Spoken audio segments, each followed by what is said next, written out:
शकला का boom boom. मैं हूँ संजू, मेरे पास है ये मैजिक पेंसिल। अरे जो भी बनाऊं सच हो जाए, एलिफेंट या ट्राईसाइकिल। बचपन में वो शकला का बूम बूम वाली पेंसिल ना हर बच्चे की शान हुआ करती थी। और हर क्लास में वो एक दो बच्चे होते ही थे जो हमारी तरह नटराज की पेंसिल, डोम्स का रबड़ कटर नहीं लाते थे। उनके पास होती थी शकला का बूम बूम वाली पेंसिल, अच्छी सी खुशबू वाली इरेजर और वो डबल वाला शार्पनर जिसमें कुछ ब्यूटीफुल सी शेप बनी होती थी। और उस पूरी ज्योमेट्री पर, स्टेशनरी पर हर बच्चे की नज़र रहती थी कि यार काश मेरी मम्मी पापा भी मुझे दिला दें, और उनकी तरह मेरी भी।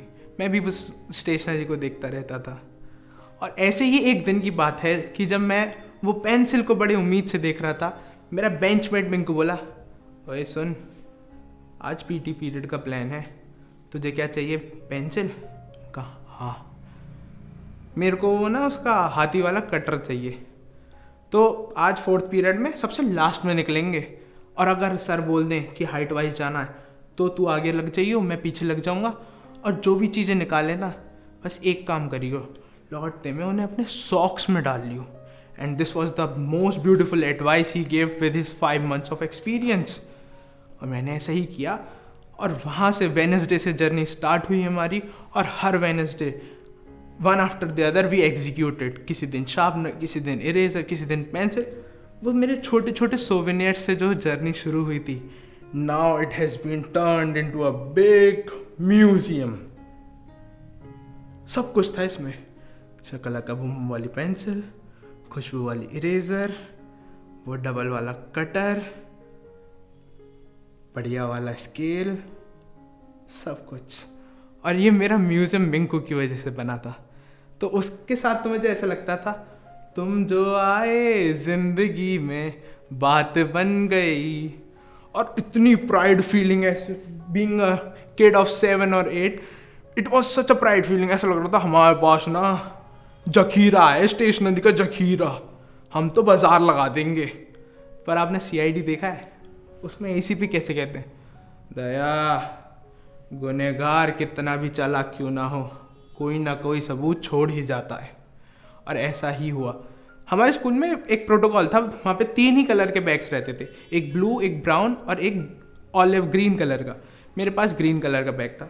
एक दिन छुट्टी से लौटते हुए रिक्शे में जब मैं उतरा तो आज मैं बहुत खुश था। खुश होता क्यों नहीं कि आज तक ऐसी चीज़ कभी हाथ नहीं लगी थी। आज के पीटी पीरियड में वो फोल्ड करने वाला डोरेमोन का स्केल हाथ लगा था, और बड़ा खुश था कि आज पूरी गली में चर्चे होंगे सार्थक के स्केल मिला है फोल्ड करने वाला। और मैं बड़ा खुशी से मटकता हुआ घर पहुंच रहा था कि आज देखेंगे, शो ऑफ करेंगे। बट आई फॉरगॉट कि मेरा बैग किसी से एक्सचेंज हो गया। और मैं जैसे ही घर पहुंचा, मम्मी ने बैग से लंच निकाल, कह रही, अरे सार्थक ये किसका लंच है, तेरा लंच तो नहीं है? और फिर उन्होंने एक दो नोटबुक निकाल के नाम पढ़ा, कहने रिया का बैग लिया है। And Riya lived very close to us, she was our one of our neighbour, पड़ोस में ही रहती थी। मम्मी ने उसकी मम्मी को फ़ोन किया कि अरे भाभी जी, इसका बैग एक्सचेंज हो गया रिया से। उन्होंने बोला हाँ हाँ, मैं अभी सार्थक के पापा को भेज देती हूँ। सार्थक वहीं खड़ा शौक, पापा से बोला इसका बैग ले आओ जाकर।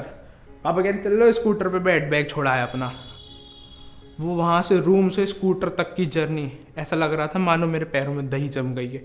मैं चल रहा हूँ, आ रहा हूँ पापा, आ रहा हूँ। अरे जल्दी आप, हाथ पकड़े थे। बैठा मैं जैसी स्कूटर पे बैठ के सारे ख्याल, काश रास्ते में कोई कील पड़ी हो और पंचर हो जाए दोनों टायर में, किसी ने कांच की बोतल फोड़ दी हो तो टायर ही बस्ट हो जाए, भगवान आंटी की शादी कुछ हो जाए, वो कहीं चली जाए, उतनी कोई इमरजेंसी आ जाए कि मैं वहाँ तक पहुँचूँ ही नहीं, या फिर पहुँचूँ तो बैग मेरे हाथ में मिले और जिससे मैं सारे सबूत मिटा दूँ। पर ऐसा कुछ भी नहीं हुआ, क्योंकि आपने वो सुना है, गुनाह की उम्र बड़ी छोटी होती है। और मेरा गुनाह पकड़ा गया। आंटी ने बैग उठा के सीधा पापा के हाथ में। और अब हम लौटते हुए जब हम बैठे ऑन स्कूटर, थप्पड़ों से सजा हुआ दिख रहा था मुझे मेरा फ्यूचर। हम चलते रहे और अब सोच रहा था, भगवान बुखार कर दे, बैठे बैठे गिर जाऊँ, भगवान कहीं चोट ही मार दे, पापा भूल जाए, अपने बेटे से ज़्यादा बैग थोड़ी प्यारा होगा उन्हें। भगवान जी कुछ तो करवा दो, बस ये बैग हाथ में दिलवा दो, कुछ तो करो। पर ऐसा कुछ नहीं हुआ, क्योंकि आपने एक और बात सुनी होगी कि गुनाह की उम्र भले ही छोटी होती हो, पर ये जो गुनहगार होता है ना, इसकी उम्र बहुत लंबी होती है। और मैं गुनहगार की तरह पहुंच गया अदालत में, बैग सीधा मम्मी के हाथ में। अरे मम्मी देखो मेरी कितनी चालाक, इतनी होशियार, 2 महीने में बनाया हो मेरा इतना बड़ा म्यूजियम, मुझसे बिना पूछे, मुझसे बिना टिकट लिए उसको खोला और पूरा म्यूजियम देख डाला। ये क्या है, ये किसका है, बाहर निकाल, इधर आ तू। और उसके बाद जो मम्मी ने बोला, वो बोला नहीं, सुनाई दिया। मम्मी ने मेरा हाथ पकड़ा, घुमा के एक चाटा मारा,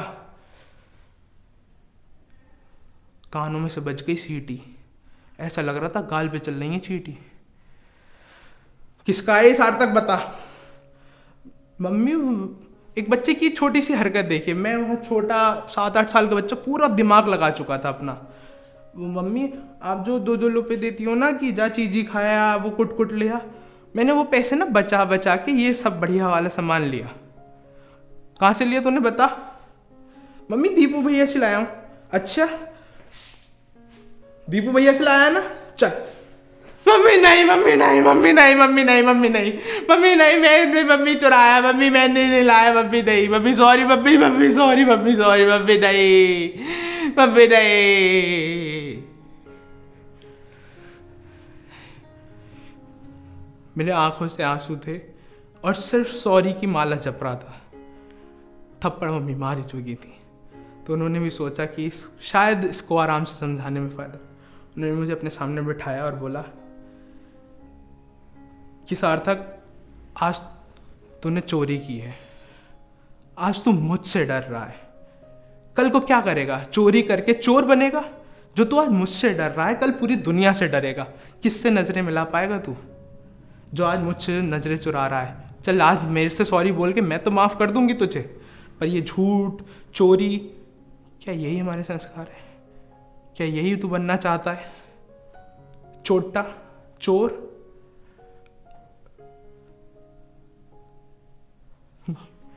मम्मी की बात सुन के वहाँ बात ख़त्म हो गई, वो मोमेंट ख़त्म हो गया। उस चीज़ को रैप अप भी कर दिया उन्होंने, सारा सामान लेकर टीचर को दिया और बताया कि क्या क्या हुआ वो पूरे इंसिडेंट। और टीचर भी बहुत हेल्पफुल निकली। उन्होंने ये नहीं बताया कि किस चोर ने वो चुराया। She said in the class कि स्वीपर भैया को मिला था ये सामान, उन्होंने दिया हमारी क्लास का, जिसका है वो ले जाओ।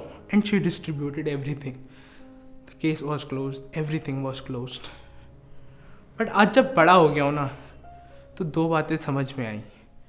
उस 7 साल के सार्थक को नहीं पता था, पर हाँ आज इस सार्थक को ये बात समझ में आई कि जब हम चोरी करते हैं ना तो हमें डर लगता है। और दूसरी बात, जो हम आज तक या जब तक जिएंगे तब तक हमें महसूस होती रहेगी कि अगर आपको यहाँ डर लग रहा है तो बॉस आपने कहीं ना कहीं किसी ना किसी चीज़ की चोरी ज़रूर की है। मेरा मानना है कि कहानियों से दुनिया बदल सकती है, और यही तो करने चला हूँ मैं। मेरे इस चैनल पर भी आपको ऐसी ही वीडियोस मिलेंगी जो आपकी पर्सनल और प्रोफेशनल लाइफ को बदल कर रख देंगी। So here I invite you to watch more of my videos to make your life historic and historic. And yes, don't forget to subscribe the channel and explore more of my programs and work on the website. Thank you for watching.